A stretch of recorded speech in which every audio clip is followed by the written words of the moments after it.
ঘুম থেকে উঠছি, ওঠার পরে শাশুড়ি মা দেখি ডাকতেছিল, বলতেছিল একটু এই পাশে আসো। উনি নাকি মেহেদি পাতা পারবে, মানে ডাল কেটে নেবে। তাই একা একা পারতেছিল না, আমাকে একটু সাহায্য করতে বলল। তো আমিও চলে আসলাম। তো এটা হচ্ছে আমাদের মেহেদি গাছ, এই পাশে অনেক বড় হয়ে গেছে। ডাল কেটে নিয়ে নিয়ে আমরা মানে মেহেদি পাতা ছিঁড়ে বুটে নিই পরে, যেহেতু গাছ বড় হয়ে গেছে উঁচাতে ওঠা যায় না। তো এইভাবে ডাল উনি আমাকে এগে দিল, আমি আবার এক হাতে ধরে থাকলাম, উনি আবার কাটতেছিল। অনেক কষ্ট হচ্ছিল কাটতে, তারপরে আমি একটু সাহায্য করলাম। আর আজকে সকালে খুবই মেঘলা ওয়েদার ছিল, একটু রোদ উঠে নাই, যার কারণে চতুর্দিকে শুধু অন্ধকার, মনে হচ্ছিল যে বৃষ্টি নামবে নামবে ভাব, কিন্তু তাও বৃষ্টি নামে নাই। তারপরে তো মেহেদি পাতা ডাল আমরা কেটে নিয়ে আমি বাসার দিকে চলে যাচ্ছিলাম। আর আমার শাশুড়ি মা ওখানে আরেকজনকে মেহেদি পাতা নেওয়ার জন্য ডাকতেছিল, কিন্তু তার কোনো সাড়াই পাচ্ছিলাম না। তো আমি চলে গেলাম বাসার ভিতরে।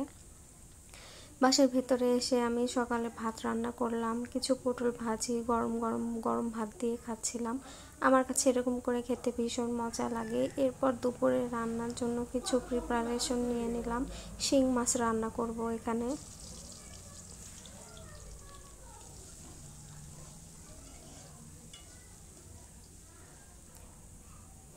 তো শিং মাছের রান্না করার জন্য এখানে আমি পেঁয়াজের যে বেরেস্তার সিস্টেম একটু ভেজে নিচ্ছিলাম, তাহলে শিং মাছের তরকারিটা অনেক বেশি মজা হয়। পেঁয়াজটা এরকম লাল লাল করে নেবার পরে মশলা কষিয়ে মাছ দিয়ে সেদ্ধ করে নেব।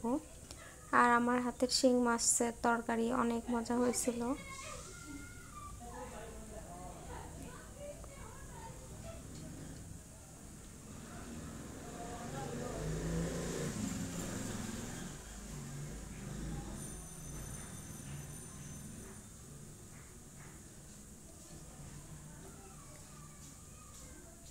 পেঁয়াজটা একদম মানে মাখো মাখো হয়ে গেছে। এবার আমি মাছগুলো ঢেলে দেব, দিয়ে পানি দিয়ে সেদ্ধ করে নামিয়ে নেব।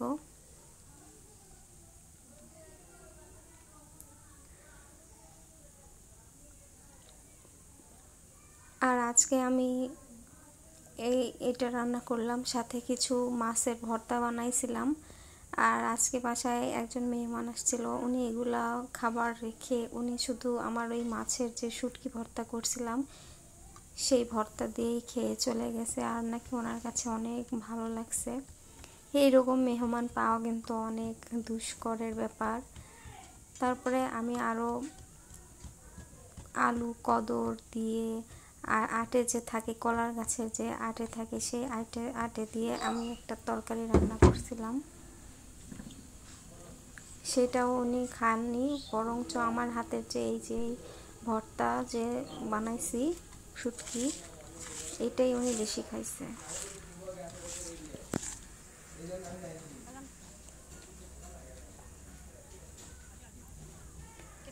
আর আমি কিন্তু এখানে শুটকি আগে শুকায় তারপরে ভেজে নিছি, নিয়ে তারপরে এগুলা এরকম করে একদম গুঁড়া করে বক্স ভরে রেখে দিয়েছি। আর এভাবে করে টাটকা টাটকা ভর্তা বানিয়ে খাইতে কিন্তু ভীষণ মজা লাগে। আপনারা এরকম ট্রাই করে দেখবেন বাসায়। আমার এখানে ভর্তা মাখানো রেডি হয়ে গেছে।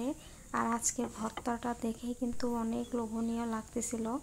আর আমার মেহমান তো এই ভর্তা খায়ে মানে অনেক প্রশংসা করছে। আর এরকম করে ভর্তা ভাত খেতে কিন্তু ভীষণ মজা। বলতেছে যে ওগুলা মাছের তরকারি, তারপরে ছোট মাছের তরকারি যেগুলো রান্না করছি ওগুলার থেকে নাকি এই ভর্তা ভাতই ওনার কাছে বেশি ভালো লাগছে।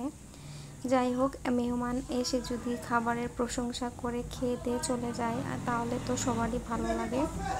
তো আজকে এই পর্যন্তই। সবাই ভালো থাকবেন, সুস্থ থাকবেন, আর আমার ভিডিওটি লাইক দিবেন।